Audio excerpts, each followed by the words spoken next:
세상을 만드시고 창세기 1장에 보면 이 세상을 정복하라, 땅을 하나님이 만드신 세상을 정복하라고, 번성하라고, 충만하라고, 그리고 다스리라고 말씀하셨어요.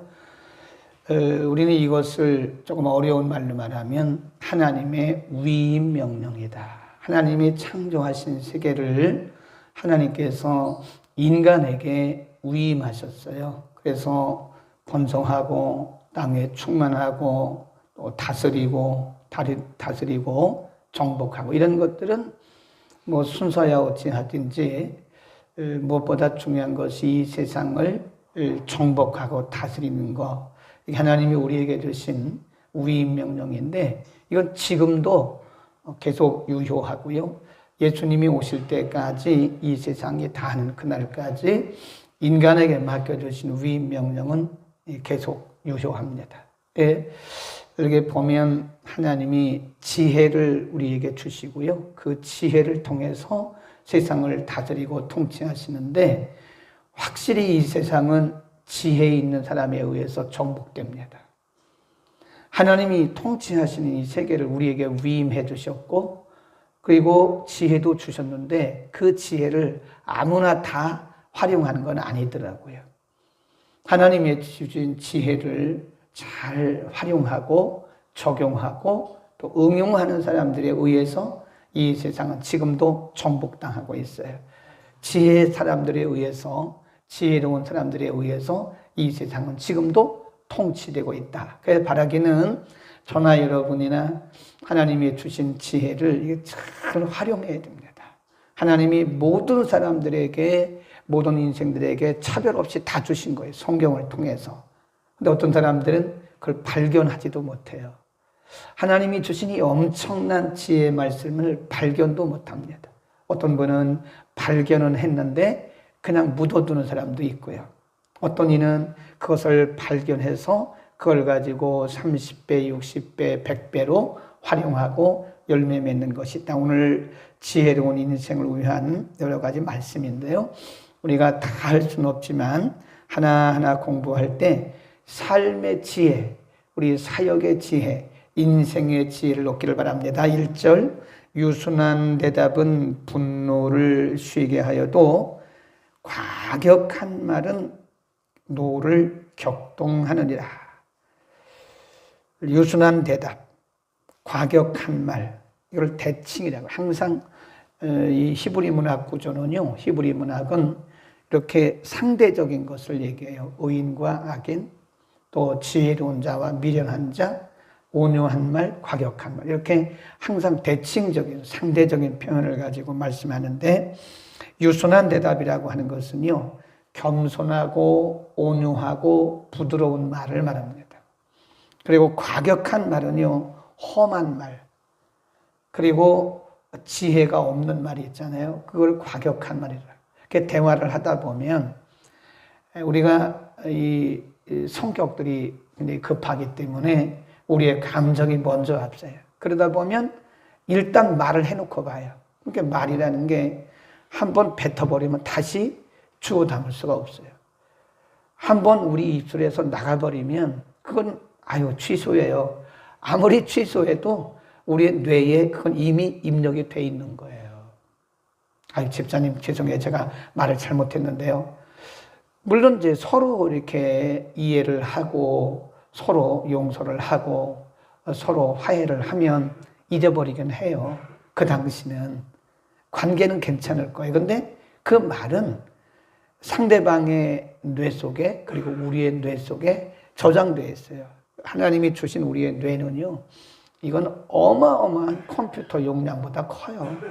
굉장히 큽니다. 그래, 우리가 말을 잘하는 사람이 지혜로운 사람이에요. 상대방의 마음을 안 건드리는 거예요. 그러니까 지혜롭지 못한 사람들은 그 사용하는 언어 자체가, 사용하는 단어 자체가 상대방의 마음에 상처를 줘요. 마음을 분노하게 하고 감정을 상하게 합니다. 그러니까 우리가 부부간에 보면 대화들을 많이 안 하잖아요. 부부간에 대화하는 가정들이 그렇게 많지는 않은 것 같아요. 밥 먹었나? 잡시다. 별 말을 안 한다고요. 근데 또 보면 많이 대화하는 가정들도 보면, 많이 대화를 하는 부부들도 보면 결국 이 부부간의 문제도요, 말 때문에 일어나는 거예요. 말. 상대방의 인격을 존중해주고, 이게 얼마나 부드러운 말입니까? 상대방의 인격을 존중해주고 또 상대방을 배려하는 말. 내가 이 말을 했을 때 상대방의 마음에 상처가 되지 않을까? 이거 먼저 생각해야 돼요. 근데 우리는 성격들이 급하니까 일단 말해놓고 가요. 그래 나중에 후회를 하잖아요. 아이고 이거 안 할 말을 했네 그러잖아요. 그게 언어의 지혜입니다. 그 다음에 2절 보세요. 지혜인 자의 혀는 뭘 베풀고? 지식. 지식을 선히 베풀고 미련한 자의 입은 뭘 쏟아내요? 미련한 것을 쏟아내는 거예요. 말이라는 것은 우리 마음에 있는 것을 쏟아내는 겁니다. 그러니까 우리 마음에 하나님의 말씀이 쌓이고 축적되면 은혜로운 말이 나와요. 근데 이게 우리 마음에, 우리의 중심에 하나님의 말씀이 축적되지 않으면 은혜가 떨어진다 그러잖아요. 그럼 벌써 이게 우리 믿는 사람들은 말을 들어보면 알아요. 저 은혜 떨어졌구나. 은혜 떨어진 사람들의 말은요, 굉장히 과격해요. 그리고 상처를 주는 말을 잘해요. 굉장히 비판적이죠. 부정적이죠. 불신앙적이죠. 그런 거죠. 마음을 모함하는 말을. 이게 과격한 말이거든요. 그러니까 쏟아내는 거예요. 미련한 사람은 자기의 마음에 있는 것을 입술로 쏟아내는 거다. 그러니까 우리가 그 사람의 언어를 보면 그 사람의 영적인 상태를 알 수 있어요. 물론 한두 마디야, 한두 문장이야, 이렇게 잘 가정에서 말할 수 있겠죠. 그러나 대화를 하다 보면 그 말 속에서 나오는 것이다. 그 다음에 4절 보세요. 시작. 올량한 혀는 곧 생명나무라도 패려한 혀는 마음을 상하게 하느니라. 이게 올량한 혀란 말이요. 이게 겸손한 말을 말하는 거예요. 겸손한 말. 겸손한 말은 그 영어 성경에 보면 brings healing, 치유를 가져온다 그랬습니다. 그러니까 우리가 지혜로운 말을 하면 상대방이 치유가 돼요. 치유. 그러나 우리가 지혜롭지 못할 때는요, 뭘 상하게 한다고 그래요? 마음을 상하게 한다 그랬습니다. 마음이 상해요. 그러니까 우리가 상담이라는 게 뭡니까? 상담이라는 게 말로 하는 거잖아요. 말로. 그러니까 이 4절 말씀에서 올량한 혀는 생명이라고 했는데 영어 성경에 보니까 brings healing. 부드러운 말, 겸손한 말, 지혜로운 말은 상대방에게 치유를 준다. 치유를 가져다. 상담이 말로 하는 거잖아요. 이 정신과 상담 이렇게 보면은요, 정신과도 약보다 더 중요한 게 상담이에요. 말로 상담입니다. 그 정신과 의사 비싼 선생님들은요, 30분 하는데 30만 원입니다. 30만 원. 요즘 더 비쌀 거예요. 30분 상담해 주는데 다른 거 없어요. 그냥 들어주는 거예요. 들어주고 말해주고 그런 거예요. 결론 안 내려주죠. 들어주는 거죠. 한 시간 하면 벌써 60만 원, 80만 원 나가는 거예요. 30분 단위로 상담을 해주거든요. 근데 보통 비싼 분은 30만 원, 40만 원, 50만 원 이래요. 그러니까 우리가 돈 안 들이고도 상대방을 치유할 수 있다니까요. 무슨 말이? 지혜로운 말이. 여러분, 요즘 이런 코로나 팬데믹 시대에 많은 사람들이 우울합니다. 많은 사람들이 불안에 빠져 있어요. 많은 사람들이 힘들어하고 있어요. 우리는 우리의 지혜로운 말을 통해서 치유를 줘야 됩니다. 아멘. 우리가 지혜로운 말. 늘 우리가 기도할 때 하나님 오늘도 내 입술에 성령의 기름을 부어 주옵소서. 내 입술에 나가는 말이 상대방을 치유하고 세워주고 용기를 주는 이런 사역을 하게 해줘서 기도해야 됩니다. 7절입니다. 여기도 언어에 대한 말씀이에요. 7절 시작. 지혜로운 자의 입술은 지식을 전파하여도 미련한 자의 마음은 뭐가 없어요? 정함이 없다. 이 말은 일구이연하고 이 말했다 저 말했다 저 말했다 이 말했다 이거예요. 그럼 사람이 신뢰를 못합니다. 미련한 사람은, 어리석은 사람들은 정함이 없어요. 그 말은 신뢰를 못 준다. 어떤 때는 이렇게 말했다가 어떤 때는 저렇게 말했다가 그 사람이 어떻게 그 사람을 신뢰하겠습니까? 그러니까 지혜로운 자의 특징이 뭐냐면 언어가 부드럽고요, 겸손하고요, 온유하고요. 그래요. 그러나 지혜롭지 못한 사람들은 상황에 따라서 말이 달라지는 거예요. 그러니까 신뢰를 줄 수가 없는 거죠.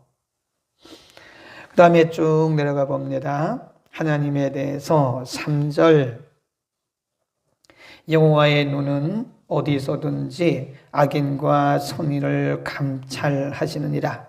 6절 시작. 의인의 집에는 많은 보물이 있어도 악인의 소득은 뭐가 된다 그래요? 고통이 된다 그랬습니다. 의인 누구라고 그랬죠? 의인은 하나님을 경외하고 하나님의 말씀대로 살아가는 사람, 그 중심에 하나님의 말씀이 있고 하나님을 경외함이 있는 사람, 이 사람이 의인이에요. 도덕적 윤리적 의인이 아닙니다. 악인이 누구냐? 하나님을 무시하는 사람, 하나님을 경외하지 않는 사람, 하나님의 말씀을 멸시하는 사람, 이게 악인 중에 악인입니다. 겉으로 보기에 굉장히 착해 보이는 악인들이 굉장히 많습니다. 저 사람은 법이 없어서 산다고. 그러나 법이 없어도 사는 것처럼 보이는, 착해 보이는 사람일지라도 하나님을 경외하지 않고 말씀을 무시하면 이 사람이 더 악한 사람이에요. 얼마나 악한지 알아요? 이런 사람들, 의인들에게는 그 집에는 많은 보물이 있다.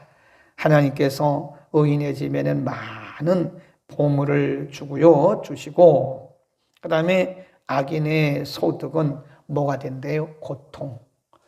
오히려 이 악인들이 그 재물을 받는 것은요, 악인들이, 하나님을 모르는 사람들이 재물을 많이 가진 것은요, 그게 독약입니다. 독약. 본인에게도 독약, 다른 사람들도 독약. 여러분 주변에 보세요. 어느 날 갑자기 부자가 됐어요. 졸부. 그걸 졸부라고 그래요. 여기 김포 쪽에 가보니 복을 주신다 그랬습니다. 그 다음에 8절 보세요. 시작. 악인의 제사는 여호와께서 미워하셔도 정직한 자의 기도는 그가 기뻐하시니. 이게 얼마나 중요한지 몰라요. 우리가 금요일 날 저녁에 응답받는 기도에 대해서 말씀을 드렸는데, 여러분이 기도하는 사람의 마음이 응답과 직결되어 있어요. 우리가 기도를 해도 불신앙으로 기도하면 하나만 하잖아요. 그렇죠? 야고보서 1장에 의심하고 기도하는 사람은 응답받을 생각도 하지 말라고 그랬어요. 그런 것처럼 우리 마음속에 다른 사람들을 미워하고 말씀을 무시하고 그렇게 기도하는 기도는요, 응답이 안 돼요. 그러나 우리의 중심에 하나님을 경외하고 말씀을 사모하고 말씀대로 순종하는 그런 마음을 가지고 기도하면 기도의 응답이 빠릅니다. 이게 그 말씀이에요. 악인들이 아무리 제사 드려봐야 그 제사 안 받으세요. 그러나 마음이 정직한 자, 하나님을 경외하고 말씀대로 사는 그런 사람들의 소원은, 그런 사람들의 기도는 하나님께서 응답을 하신다는 거예요. 그러니까 우리가 기도할 때도요, 이 마음 바탕이 중요합니다. 이 마음이 어떤 마음을 가지고 기도하느냐가 중요한 거죠. 어떤 언어를 사용하느냐가 더 중요한 게 아니에요. 마음이 중요한 거다. 그 다음에 쭉 내려가 봅니다. 이런 말씀도 있어요. 13절에 보면 시작. 마음의 즐거움은 얼굴을 빛나게 하여도 마음의 근심은 심령을 상하게 한다. 거기 보면요, 마음의 즐거움은 얼굴, 육신입니다. 육신을 건강하고 빛나게 하고, 마음이 근심은 심령, 영입니다. 영혼을 상하게 해요. 근심. 그러니까 마음의 즐거움이 있으면 육신도 건강하고, 그런데 마음에 근심이 있으면 이게 마음에 항상 고통이 있는 거예요.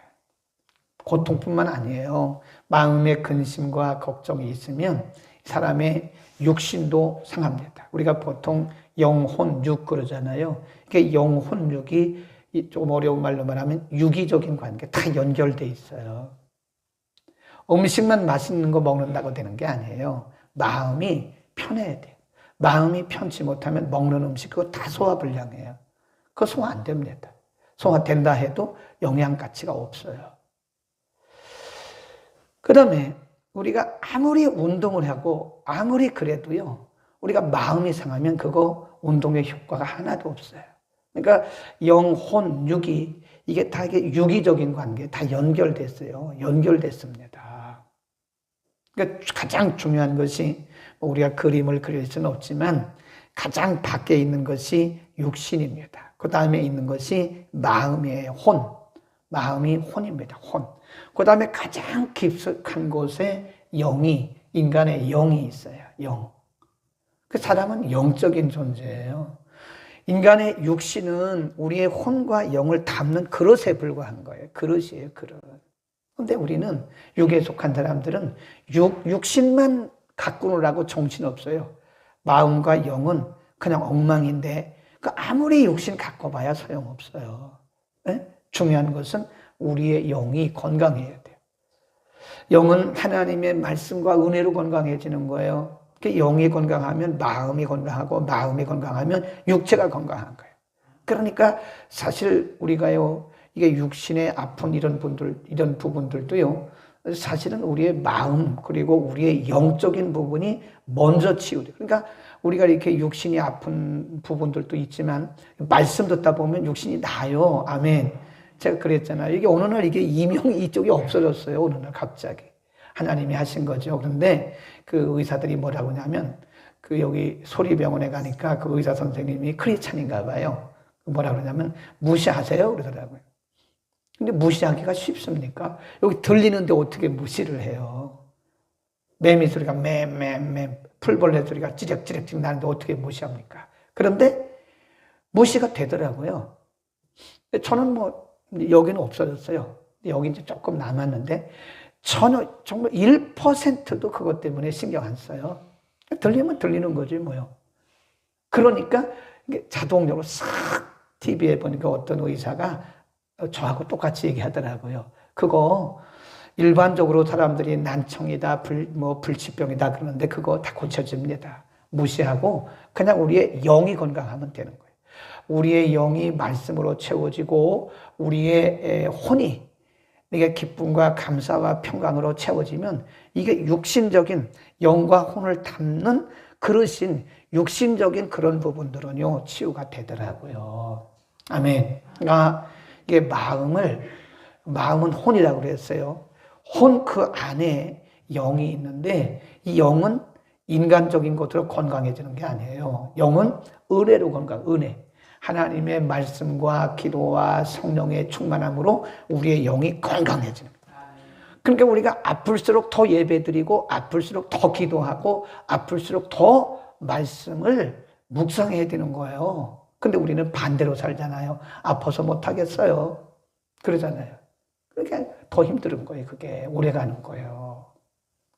그 밑에 가보세요. 마음이 얼마나 중요한가. 16절 시작. 가산이 적어도 여호와를 경외하는 것이 크게 부하고 번뇌하는 것보다 나으니라. 17. 여간 채소를 먹으며 서로 사랑하는 것이 살진 소를 먹으며 서로 미워하는 것보다 나으니라. 그 16, 17절이 거의 비슷한 말씀이에요. 가산이란 말은 재산입니다. 재물. 재물이 적어도 여호와를 경외하고, 그 다음에 17절 여간 채소란 말은 가난한 자들의 음식이에요. 그 재물이 없으니까 그 채소를 먹지 않겠어요? 그렇지만 서로 사랑하면 많은 재물을 가지고 서로 미워하고 큰 집에 사는 것보다 훨씬 낫다는 거예요. 네. 큰 집에 살면서 아주 고가의 음식을 먹어가면서 그러나 그 마음에 서로 번뇌하고 갈등하고 미워하고 분노하는 것보다 차라리 촘하게 살면서 아주 값싼 그런 음식을 먹어가면서 서로 사랑하는 것이 훨씬 더 건강하다 이겁니다. 아멘. 그러니까 우리의 마음에, 우리의 중심에 달려 있는 거예요.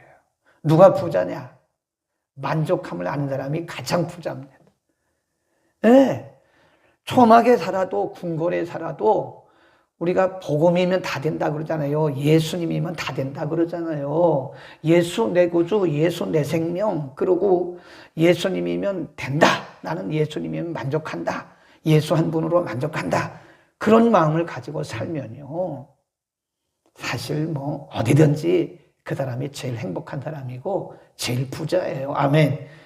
아무리 큰 집에 살고 화려한 그 인테리어를 하고 고가의 음식을 먹어도 가족 간에 화평이 없고 가족 간에 갈등하고 가족 간에 미워하고 이게 지옥이라니까요.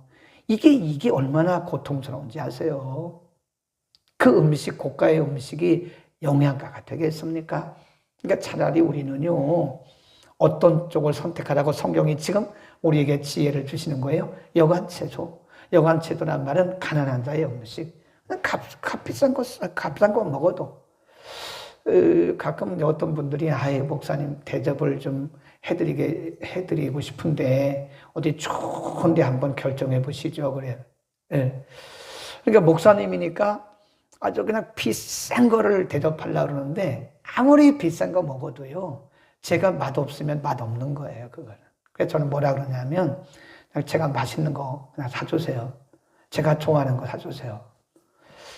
그거 제가 좋아하는 거 비싼 거 없습니다. 제가 좋아하는 건요, 많이 비싸야 13,000원 그래요. 옛날엔 8,000원이었는데, 참고로 제가 갈비탕을 좀 좋아하거든요. 또 갈비탕 오늘 많이 오겠네. 그 갈비탕 8,000원 비싸야 13,000원 그렇습니다. 얼마나 맛있어요? 그러면 된 거지. 호텔에 가서 몇십만 원짜리 먹으면 그게 맛있는 거예요. 사람이냐? 행복을 아는 사람이 제일 행복한 사람이에요. 그거 써놓으세요. 누가 행복한 사람이냐? 큰 집에 사는 거 아니에요. 재물 많은 거 아니에요. 행복을 아는 사람이 제일 행복하다. 아멘. 그런 말씀을 우리에게 어느 길을 선택할 것이냐? 우리에게 지혜가 필요한데 우리는 무엇보다, 그래서 이 사도 바울도 신약 성경에 보면요, 신자를, 성도를 육에 속한 자, 영에 속한 자 나누어요. 우리 자신도 어떤 때는 육에 속해 있다가 어떤 때는 영에 속해 있다 그래요. 우리가 영에 속해 있을 때는 굉장히 행복하고 즐겁고 신앙생활이 기뻐요. 근데 육에 속할 때, 다르게 말하면 은혜가 떨어질 때는요, 예배하는 것이 고역이고 기도하는 것이 중노동입니다. 네. 그러니까 제가 볼 때는요, 크리스찬이라도요, 다 같은 크리스찬이 아니에요. 교회라도 다 같은 교회가 아니고, 목사라고 다 같은 목사가 아니에요. 육에 속한 자가 있고 영에 속한 자가 있어요. 또 우리 자신도 볼 때 때로는 우리가 은혜가 충만할 때는 영에 속해 있어요. 그러나 은혜가 떨어지면 육에 속해가지고요, 안 믿는 사람하고 똑같습니다. 은혜 떨어지면요, 똑같아요. 더 악할 수도 있어요. 왜냐하면 예수 믿는 사람들이 들은 게 많잖아요. 아는 게 많잖아요. 알고 타락하면 더 힘듭니다. 그래서 기독교의 가장 핍박자가 기독교인이에요. 그거 아세요? 목사의 적이 목사입니다. 목회자를 가장 괴롭히는 사람들이 목회자예요. 왜냐하면 알기 때문에 그런 거예요. 교회를 가장 괴롭히는 사람이 크리스찬이에요. 왜 그런지 아세요? 알고 은혜 떨어지니까 더 악해지는 거예요. 더 악해져요. 그거 분명히 알아야 돼요, 여러분. 우리가 은혜 떨어지면요, 더 악한 가시가 된다는 걸 알아야 돼요. 그래서 항상 우리의 영성을 관리해야 됩니다. 영성 관리는 누가 해주는 거 아닙니다. 내가 하는 거예요, 내가 알아서 말씀 묵상해야 되고 내가 알아서 찾아 먹어야 되는 거예요. 누가 차려주는 게 아니에요. 믿음 생활은 누가 차려주는 게 아닙니다.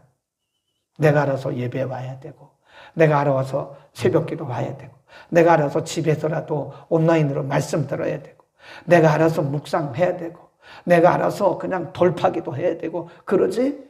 이건 누가 해주는 거 아닙니다. 영성 관리는 내가 하는 거예요. 어제 말씀 묵상하고 내가 살으려고 이거 사역하는 거예요. 내 영성이 살아야 되지. 내 영성 누가 살려줍니까? 누가 대신해줘요? 내가 하는 거예요. 내가 하나님 앞에 가야 되고 내가 하는 거지. 대신해 줄 사람 아무도 없어요. 아유, 우리 아빠가 목사님이니까 안 됩니다. 아빠가 목사님이라도 예수 안 믿으면 지옥 가요. 아유, 내 아내가 권사니까 뭐 치맛자락만 붙잡아도 소용없어요. 아무리 부인이 권사라도 예수 안 믿으면 지옥 갑니다. 신앙은 개인적인 거예요. 신앙은. 아멘. 오늘도 여러 가지 지혜들을 우리가 많이 공부했는데 특별히 우리에게 선택의 지혜, 언어의 지혜가 있기를 축원합니다. 기도하겠습니다. 거룩하신 우리 아버지 감사합니다. 하나님이 세상을 창조하시고 땅에 충만하라고 땅을 정복하라고 다스리라고 말씀하신 주님, 그 도구로 말씀의 지혜를 우리에게 주시고 그 말씀을 통해서 지혜로운 자가 되도록 은혜 주시니 감사합니다. 거룩하신 아버지, 우리에게 지혜의 말씀으로 늘 풍성하게 하시고 결단의 지혜를 주옵소서. 주님, 우리 입술에 권세를 주셨는데 입술에 파수꾼을 세우소서. 우리 입에서 나가는 말들이 많은 사람들을 치유하고 많은 사람들을 바른 길로 인도하는데 성령의 도구 되게 하여 주옵소서. 주님, 진정한 행복과 진정한 기쁨과 만족은 우리 마음에 있다고 말씀했는데 무엇보다 우리가 주님 안에서 만족하고 말씀으로 만족하고 믿음 안에서 늘 풍성한 삶을 살아가도록, 영적인 삶을 살아가도록 은혜를 베풀어 주옵소서. 세상에 잠시 있다가 없어질, 깨어질 것들 때문에 우리가 염려하고 근심하고 기죽고 하지 말게 하시고 늘 예수님 한 분만으로 복음 안에서 참 만족을 누리는 신실한 주의 백성들, 지혜로운 주의 백성들 되게 하여 주옵소서. 예수 그리스도의 이름으로 기도드립니다. 아멘. 교회